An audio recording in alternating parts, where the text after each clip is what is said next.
ఇవాళ రేపు పాలిటిక్స్ లా పవర్ లేని పొలిటీషియన్ అంటే ఎయిడ్స్ వచ్చి ఎవడు ఇజ్జత్ ఇయ్యాడు. మరి మనమైతే అసమ్మతి గ్రూప్ అయితే వచ్చే ఎలక్షన్లా మనకు సీట్ ఇస్తారనే నమ్మకం నాకైతే బిల్కుల్ లేదు. పోయినసారి మనం పవర్లో లేం, ఇప్పుడు మన పార్టీ అధికారంలో ఉంది, అయినా మనకు మొండి చేయి చూపించారు. ఇప్పుడు గనక మనం ఏమైనా చేయకపోతే మనం ఎదవలం అయిపోతాం. అందుకే కదా ఈ సమావేశం పెట్టినాం. ఇప్పుడు మన రాష్ట్రంలో ఇడిపోవాలి అనేటోళ్ళు, కలిసి ఉండాలి అనేటోళ్ళు ఎవ్వడి కాళ్ళు ఉద్యమాలు సిన్సియర్ గా చేస్తాండ్రు. పబ్లిక్ లో లైమ్ లైట్ లో ఉన్నారు. మన గురించి యాడ్ చేసేటోళ్ళు లేరు. మరి మనం కూడా బతకాలి కదా. అందుకే ఇప్పుడు మనం ఏం చేయాలి? అందరినీ సపోర్టింగ్ చేస్తున్నట్టు యాక్టింగ్ చేయాలి. ఆనికి ఈయనకి మధ్యన మనం బత్తి పెట్టాలి. అప్పుడు రాజకీయ సంక్షోభం వస్తుంది. గాగొడ వల్ల సర్కార్ బదనం అవుతుంది, ఫిర్ ఎలక్షన్లు వస్తాయి. గా ఎలక్షన్లా ఎవ్వని తాన సత్తా ఉంటే ఆడు సీఎం అవుతాడు. ఏమంటారు? మరి ఇంకేంది? పోరి ఎవరి నియోజకవర్గం కాలు పోయి ఆడ బత్తి పెట్టుడు చురువు చేయండి.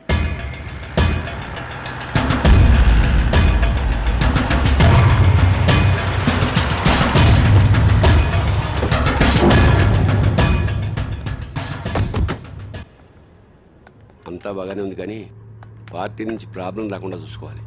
ప్రాబ్లము పార్టీ నుంచి పీకని గప్పలేక నేనేమన్నా పిచ్చి మొక్కనా? మర్రి చెట్టుని అసలాంది మైనారిటీ గవర్నమెంట్ మీదికెళ్ళి 40 మంది ఎమ్మెల్యేలు మందికి ఉంటుంది. మొన్నెట్ట టచింగ్ చేస్తాడు. పని అయిపోయినాక పైసలు తగ్గిస్తానంటావు, ఏం మజాకున్నదా? రేపు ఈ పాటి కల్లా మొత్తం పైసలు రావాలా, లేకుంటే నేనేం చేస్తానో నాకే తెలియదు. విన్నావు కదా, గాడేం చేస్తాడో దానికే తెలియదంట. మరి ఇంకేం చేస్తాడు? మీరేం చేసినా సరే ఇంతకంటే ఒక్క పైస కూడా ఎక్కువ ఇవ్వలేనండి. ఏంట్రా ఈ లొల్లి? అయ్యా అయ్యా, నేను కూకట్పల్లి సెంట్రల్ మాల్ బిల్డర్నయ్యా. సైట్ విషయంలో చిన్న ప్రాబ్లం వస్తే శంకర్ నారాయణ గారు వచ్చి సెటిల్మెంట్ చేశారు. ఇప్పుడు రియల్ ఎస్టేట్ పడిపోయి బాగా నష్టాలు వచ్చాయి. అందుకని ఒక 50 లక్షలు తగ్గించుకోమంటే సార్. రీజనింగ్ ఉంది. ఈ స్టేట్ లో రియల్ ఎస్టేట్ కంపెనీ డౌన్ అవడానికి కారణం మేమేనంటావు. మరి కలిసి తగ్గించాలి, తగ్గిద్దాం. మొన్న ఎట్లనే కాపరాయ రేలు అడిగితే తగ్గించిన. ఏం లాయరు? తగ్గించారు, కాకపోతే అదే నైట్ వాడు యాక్సిడెంట్లో పోయాడు. సార్ సారీ సార్, 1 గంటలో పైసలు మీ కాళ్ళ ముందు ఉంటాయి సార్. మంచి షార్ప్ ఉన్నవరు. ఇంకా పని చేయకు. ఎమ్మెల్యే కావాలని ఊకే నన్ను సతాయించుడు కాదు. ముందు దందా చక్కగా చేయడం నేర్చుకో. నాకు కూడా నీ లెక్క పదవి ఉంటే ఎవడన్నా మాటింటాడు. చెప్పే తీరు చెప్తే ఎవడైనా వింటాడు.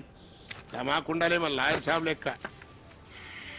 పవరు పదవి ఒకడు ఇస్తే తీసుకునేటి కాదు బిడ్డ, మనం గుంజుకునేటి.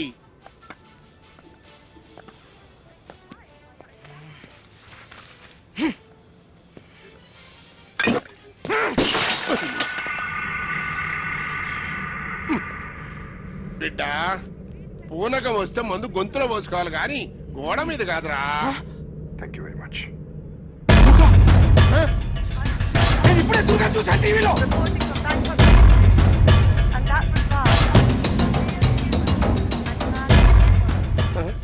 వాడు చచ్చిన్నేళ్ళైనా వాడంటే భయం మాత్రం చావలేదు.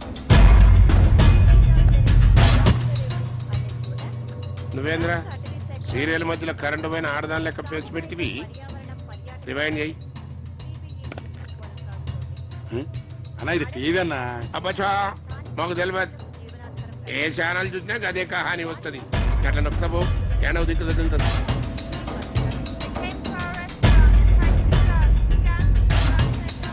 తన రెస్టారెంట్ లో పనిచేసే యువతిని కాపాడేందుకు రామ్ అనే తెలుగువాడు 2 సైకో కిల్లర్స్ ని హతమార్చి బ్యాంకాక్ లో హీరో అయ్యాడు.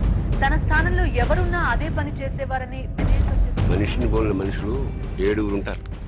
లాయర్ సాబ్, దుర్గా సంటోడు ఉండొచ్చు కానీ గాలి లెక్క దమ్మునోడు ఎవడుంటాడువా?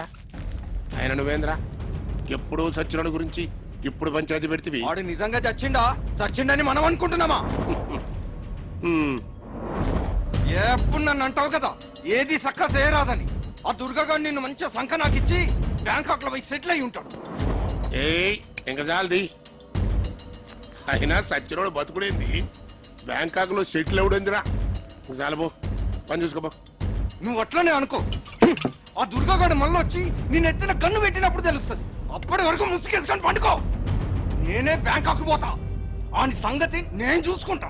అరే బిడ్డ నా మాటినరా, గట్లా ఆవేశపడకరారే. ఏ పాగల్ గది గప్పటి సందో నేను బ్యాంకాక్ పోతా అని ఓ సతాయిస్తుంటివి. ఆడ పొట్టి పోరెలు మసాజ్ చేస్తారు కదా, దాని మీద ముత్తడబడి ఉంటావు. ఇగో లాయర్ సాబు, నువ్వు నా తాన ఏండ్ల సంధి పనిచేసి తకాయించిపోయినావు. దాంతో పోయి మంచిగా రంగులు పూసుకుని ఆ మసాజ్ ఎంజాయ్ చేయబో. లాయర్ సాబు, గాడు అస్సలే దేర్దమాగ్గాడు. దాన్ని పోయే దరిద్రాన్ని నెత్తికి పూసుకుంటాడు. నువ్వే గాని జర సంజాయించాలి.